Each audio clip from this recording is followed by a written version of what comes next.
नमस्कार विद्यार्थियों। हम पढ़ रहे थे गुप्तकालीन आर्थिक व्यवस्था। आज हमें पढ़ना है व्यापार व वाणिज्य के बारे में। भू राजस्व व्यवस्था के बारे में हम पहले पढ़ चुके हैं। कृषि आपको पता है कि प्राचीन काल से ही एक प्रमुख व्यवसाय रहा है और गुप्त काल में भी कृषि एक मुख्य व्यवसाय लोगों का रहा। अब हम पढ़ते हैं व्यापार वाणिज्य के बारे में। कुषाण काल की तुलना में गुप्त युग में अब लंबी दूरी के व्यापार में गिरावट आती है और गांव जो है आत्मनिर्भर इकाई के रूप में उभरकर सामने आ रहे थे। इस समय जो सिक्के हमें पूर्व गुप्त काल में बहुलता से मिलते हैं वे गुप्त काल में अब इतने नहीं मिलते हैं। इससे अंदाजा लगाया जा सकता है कि मुद्रा प्रणाली का पतन इस समय हो रहा था। विदेशी व्यापार के क्षेत्र में भी पाश्चात्य देशों से संपर्क को अब कुषाण सातवाहन युगीन स्थिति नहीं रही थी। 364 ईस्वी में रोमन साम्राज्य का विभाजन हो गया तथा पाश्चात्य देशों से हो रहे व्यापार में भी गिरावट आती है। कुमार गुप्त के काल में मंदसौर अभिलेख में कहा गया है कि लाट, जो कि गुजरात में था, के विषय में रेशम बुनकरों की एक श्रेणी, जिन्हें पटवा या तंतुवाय श्रेणी भी कहा जाता है, अपना काम छोड़कर पश्चिमी मालवा में आ गई थी। 550 ईस्वी के आसपास पूर्वी रोमन साम्राज्य ने चीन से रेशम उगाने की कला सीख ली, जिससे रेशम व्यापार बुरी तरह प्रभावित हुआ था।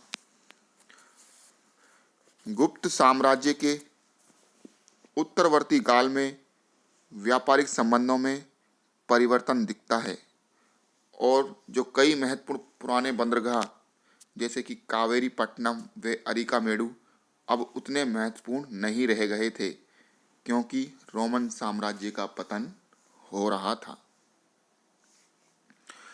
रोमन साम्राज्य के पतन के बाद वहाँ बेजेंटाइन साम्राज्य की स्थापना हुई, जिससे भारत के व्यापारिक संबंध पुनः स्थापित हुए। किंतु जब 550 ईस्वी के लगभग यहाँ के लोगों ने रेशम उत्पादन की कला सीख ली, मैंने अभी बताया आपको, रेशम उत्पादन की कला सीख ली, तो व्यापारिक संबंधों का प्रभावित होना स्वाभाविक ही था। इसका दूसरा एक कारण यह भी था कि व्यापारिक मार्गों पर अब फारसियों का आधिपत्य हो गया, जिससे चीन और रोम के बीच व्यापार में भारत की मध्यस्थ भूमिका समाप्त हो गई।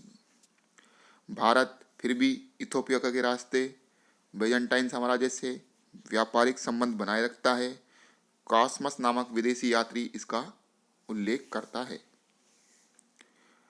रोम साम्राज्य से जब व्यापार बाधित हुआ तो दूसरी तरफ चीन और दक्षिण पूर्वी एशिया के साथ हमारे व्यापार में वृद्धि हुई।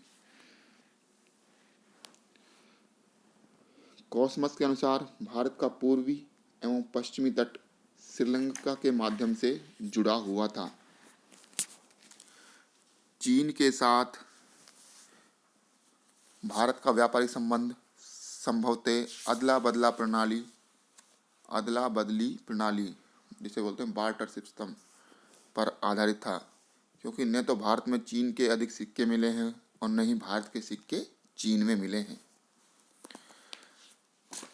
भारत क्या क्या आयात करता था देखते हैं। भारत इथोपिया से हाथी दांत, अरब से घोड़े, चीन से रेशमी वस्त्र तथा फाइन के अनुसार मोती श्रीलंका से मंगवाए जाते थे। जबकि निर्यात भारत यहाँ से क्या करता था, कॉस्मस ये उल्लेख करता है कि मालाबार तट से काली मिर्च का निर्यात सर्वाधिक लोकप्रिय था। मसाले भारत के ज़्यादा लोकप्रिय रहे हैं विदेशों में। अब आते हैं हम उद्योग व शिल्प। गुप्तकालीन महत्वपूर्ण उद्योगों में जलयान उद्योग, वस्त्र उद्योग जिसमें कोसे, दुकुल और छोम ये प्रसिद्ध थे। चित्रकारी, मूर्ति शिल्प कला व हाथी दांत की वस्तुएं बनाना भी यहाँ का एक महत्वपूर्ण उद्योग था। गुप्त काल में ताम्रलिप्ति और भड़ोच महत्वपूर्ण बंदरगाह के रूप में उभरे थे। तक्षशिला, कौशाम्बी, विदिशा की श्रेणियां अपने सिक्के जारी करती थी, ऐसा उल्लेख हमें मिलता है। कुषाण युग के समृद्ध गंगा घाटी के शहर अब अपनी रौनक खो चुके थे।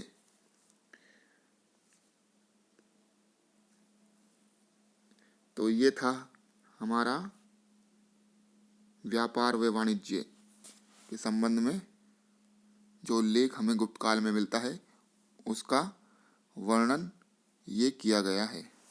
धन्यवाद विद्यार्थियों।